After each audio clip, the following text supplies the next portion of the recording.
Hello and welcome to a new video from here at the Little Orme in Penrhyn Bay between Llandudno and Colwyn Bay, where we're going to have a look around the old quarry and try and see if there are any remains of the narrow gauge railway system that used to run around the quarry. So the quarry was opened in 1889 by the Little Orme's Head Limestone Quarry Company, which was founded by Joseph Story, a quarry owner from Bacup. The quarry consisted of 3 levels that were worked, the middle level being dominated by the narrow gauge system that we can see on these old maps. You can see the short line on the right, which led to a grinding mill.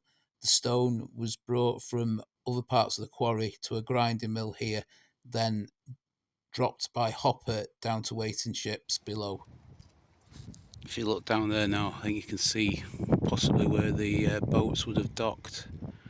Apparently stone was quarried here and shipped up to Scotland.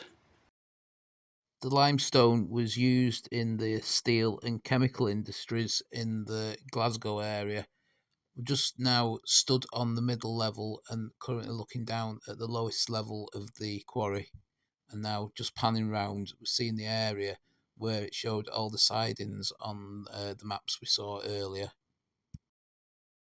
Stood here on the middle level, we can see some of the remains of the former quarry buildings which have survived to this day. The Little Orme's Head Limestone Company lasted until about 1914. The quarry reopened in 1916 when the Ship Canal Portland Cement Company took the site over. They were exporting stone to Ellesmere Port. The quarry would finally close in 1931, and by 1942 it was being used by the Royal Artillery for seaward firing practice. So now let's go and have a look, see if we can find any railway relics. Not really sure if this sort of footpath might have been the track bed of the line at one point. Just have a quick look at where the boats would have docked and would have been loaded.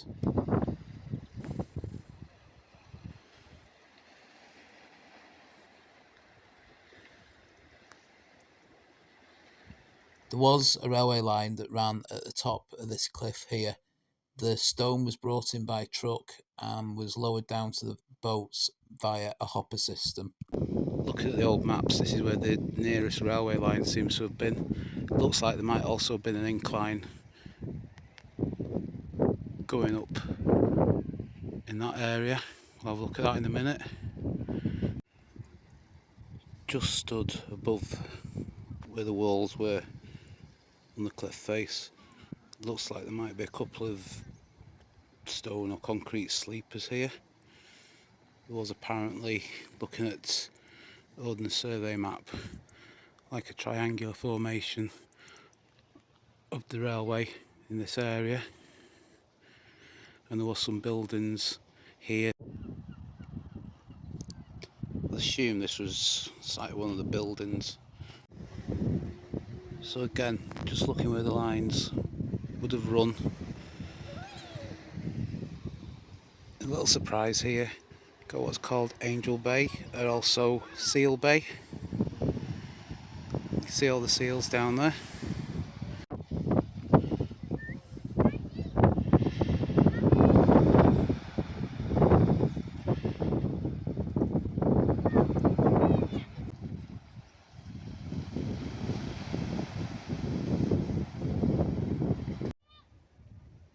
So anyway, carrying on our look at the old railways that used to run round here.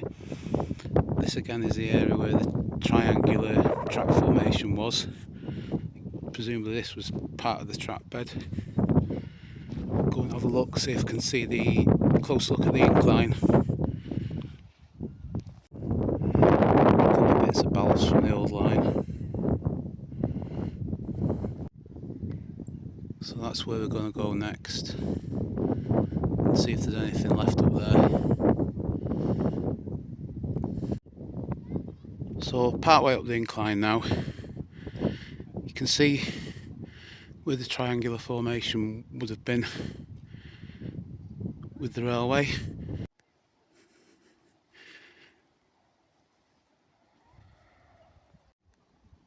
So at the top of the incline, got a little surprise here, some winding gear, so that would have dragged the trucks up and down to the railway at the bottom of the incline.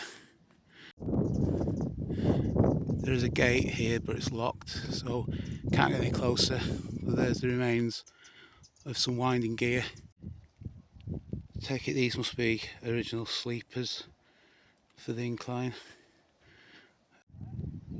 Just coming back down the incline now, that's Sealed Bay there, and this is where the triangular formation of track was. You can see the footpath, and you can see the unofficial footpath seems to form a bit of a junction just the other side of that tree there. So you can just see the incline there. Must be at least 100, 150 foot high. There's possibly another incline here as well. You can just see going up. We're back on the middle section now. So got the upper section of the quarry at the top of the incline there. Got the middle section here, and then the lower section's just down there. I think I might have found the remains of another incline running down to the lower section of the quarry. So that's our look at the Little Orme's Head Quarry and the narrow gauge railway that used to run around it. If you enjoyed the video, please give it a like and subscribe to the channel. Thanks for watching, and I'll see you on the next video.